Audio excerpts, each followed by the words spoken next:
제2장. 사도는 그리스도의 강림이 심히 가까웠음이라. 1-3절. 그리스도의 강림하심에 대하여 그들 중에 어떤 사람들이 끼친 오류가 퍼지는 것을 매우 조심스럽게 막습니다. 그런 다음 그는 그리스도의 오심에 앞서 있었던 두 가지 큰 사건, 즉 일반적인 배도와 적그리스도의 계시에 대해 말함으로써 그가 경고한 오류를 논박하기 시작합니다.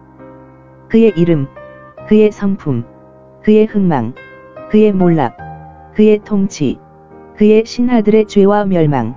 4-12절.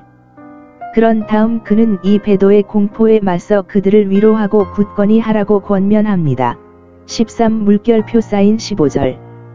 그리고 그들을 위한 기도로 끝맺습니다. 16, 17절.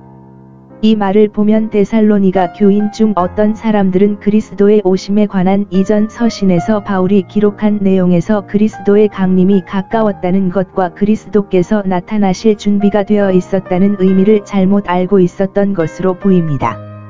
판단에 또는 그들 중 어떤 사람들은 성령의 특별한 계시로 또는 사도가 그들과 함께 있을 때 그에게서 들은 어떤 말로 또는 그가 썼거나 어떤 편지를 썼거나 그는 그들 또는 다른 어떤 사람에게 편지를 썼으며 이에 사도는 이 실수를 바로잡고 이 오류가 퍼지는 것을 방지하기 위해 주의를 기울입니다.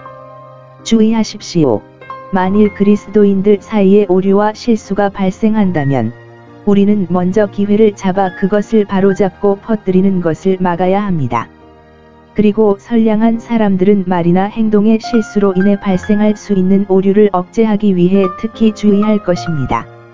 우리에게는 악을 행할 모든 기회를 살피는 교활한 대적이 있으며 때로는 성경 말씀으로라도 실수를 조장합니다. 관찰하다.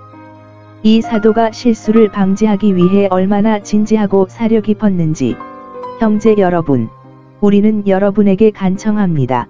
1절.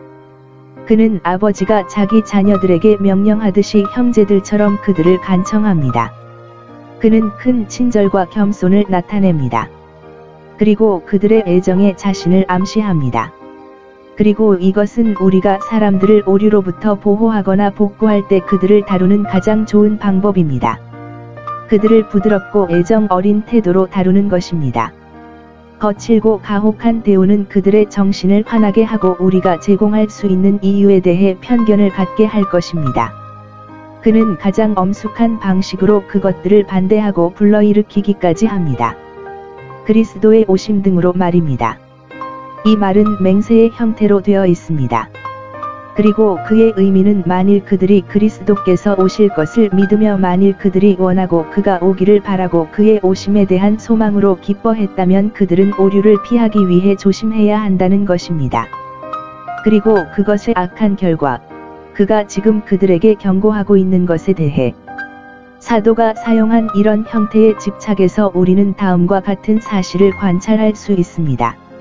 주 예수 그리스도께서 세상을 심판하러 오실 것이 가장 확실하며 마지막 날에 위의 모든 화려함과 권세를 가지고 임하여 모든 사람을 심판하실 것이 가장 확실합니다.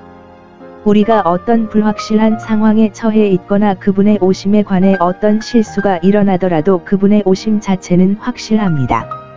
이것은 교회의 모든 시대에 있는 모든 그리스도인의 믿음과 희망이었습니다. 그리스도께서 재림하실 때에 모든 성도가 그에게로 모일 것입니다. 그리고 그가 오실 때 성도들을 그리스도에게로 함께 모으는 것에 대한 이 언급은 사도가 그리스도께서 심판 날에 오실 것에 대해 말하고 있는 것이지 예루살렘을 멸망시키기 위해 오실 것을 말하는 것이 아님을 보여줍니다. 그는 은유적인 출현이 아니라 적절한 출현에 대해 말하고 있습니다. 그리고 그것은 그날의 그리스도의 영광의 일부가 될 것이기 때문에 그의 성도들의 행복의 완성이 될 것입니다. 그들은 모두 함께 모일 것입니다. 그때 모든 성도들의 총회가 있을 것이며 성도들 외에는 아무도 없을 것입니다. 율법의 어두운 그림자로 그리스도를 알게 되었고 멀리서 이 날을 본 모든 구약 성도들, 생명과 불멸이 복음으로 밝혀진 모든 신약 성도들, 그들은 모두 함께 모일 것입니다. 그때 하늘의 사방에서 시간의 처음부터 끝까지, 지금까지 있었거나, 전에 있었거나, 앞으로도 있을 모든 것이 올 것입니다. 모두 함께 모일 것입니다. 그들이 함께 그리스도께로 모이게 하려 함이라. 그는 그들의 연합의 위대한 중심이 될 것입니다. 그들은 그에게 함께 모여 그를 돌보고 그와 함께 평가자가 되고 그를 통해 아버지께 드리고 영원히 그와 함께 있게 되며 그의 면전에서 영원히 행복할 것입니다. 그리스도의 오심과 우리가 그분께 함께 모인다는 교리는 그리스도인들에게 매우 중요한 순간이며 중요합니다. 그렇지 않으면 그것은 사도의 지지에 합당한 문제가 아닐 것이다. 그러므로 우리는 이것들을 믿을 뿐만 아니라 그것들에 대해서도 높이 평가해야 하며 그것들을 우리가 크게 염려하고 많은 영향을 받아야 하는 것으로 보아야 합니다. 사도가 데살로니가 사람들에게 경고하는 것 자체는 그들이 그리스도께서 오실 때를 위하여 미혹되어 마음에 흔들리거나 근심하지 말라는 것입니다. 생각의 오류는 우리의 믿음을 크게 약화시키고 문제를 일으키는 경향이 있음을 유의하십시오. 믿음이 약하고 마음이 근심하는 자는 흔히 속기 쉽고 미혹하는 자들의 먹이가 되기 쉽습니다. 사도는 그들이 속지 않기를 원했습니다. 어떤 방법으로든지 너희가 미혹되지 못하게 하라. 3절. 속이려고 기다리는 자가 많으며 속이는 방법도 여러 가지이며 그러므로 우리는 조심하고 경계해야 할 이유가 있습니다. 어떤 기만자는 새로운 계시를 가장하고 어떤 기만자는 성경을 잘못 해석하고 어떤 기만자는 중대한 위조죄를 범할 것입니다. 사람들이 사용할 수 있는 다양한 수단과 속임수, 그러나 아무도 우리를 속이지 않도록 조심해야 합니다.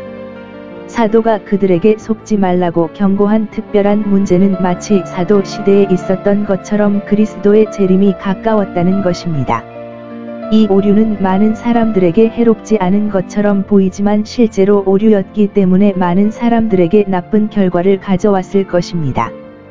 그러므로 그분은 그들에게 경고를 주셨고 그들이 곧 마음에 흔들리거나 근심하지 않게 하셨습니다. 그분은 그들의 믿음이 약해지지 않게 하실 것이었습니다. 우리는 그리스도의 재림을 굳게 믿고 이것을 믿음으로 굳게 세워야 합니다. 그러나 데살로니가 사람들이 그리스도의 재림이 가까웠다는 것을 깨달았다면 그들 또는 그들이 너무 많이 생각했던 다른 사람들이 시간에 관해 잘못 알고 있다는 사실을 알고 나서 그 일의 진실성이나 확실성에 의문을 제기하지 않을까 하는 위험이 있었습니다. 그 자체. 그러나 그들은 모든 성도의 믿음과 소망인 이 큰 일에 대하여 마음에 흔들리지 말아야 합니다.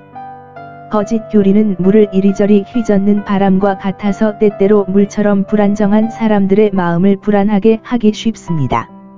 그러면 그분은 그들의 위로가 줄어들지 않으셔서 그들이 거짓 경보로 괴로워하거나 두려워하지 않게 하실 것입니다. 그리스도의 오심은 그 자체로 신자의 희망과 기쁨의 문제이기는 하지만 그들 가운데 많은 진지한 그리스도인들을 괴롭힐 만큼 공포로 표현되었을 것입니다. 그렇지 않으면 많은 사람들이 이 날이 얼마나 놀라운 날이 될 것인지에 대한 생각으로 또는 준비되지 않은 것에 대한 두려움으로 또는 그리스도의 오심에 대한 그들의 실수에 대한 생각으로 인해 괴로워할 수 있습니다.